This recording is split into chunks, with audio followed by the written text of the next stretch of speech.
Blood Rage was originally called Nightmare at Shadow Woods. I shot that movie after I rear-ended a DPD officer. That's a Detroit Police Department. He was at a stoplight. I rear-ended him. I was not smoking anything. I was not on any drugs.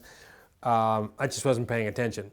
The judge dropped most of the charges, but he did tell me that I wouldn't be able to drive a car for a year, and I had to pay a big fine. But all the other charges were dropped. So not having a car in Detroit is like not having a car in LA 10 years ago.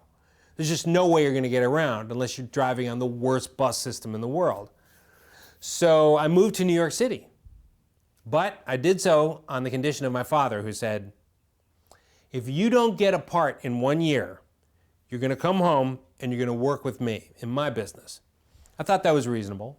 You know, it's a reasonable idea. I went there. A year went by, nothing. I knocked down 1,000 doors, shoved my resume under 1,000 agents' doors with no luck.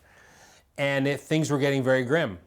I had written my father, in those days there was no internet, so I had written him a letter saying, I'm coming home. You were right. I'm sorry I put you through all this. Coming home, I don't want to, there's no acting jobs. You were right. Wrote him that letter, sent it off, and 2 days later I got that part. My very first acting part. And I think because I graduated high school, I don't even think I was 20 yet. I think I was 19. I was 19. So I did that part at a rotten, depleted drive-in movie theater. It was way out in New Jersey. We shot it.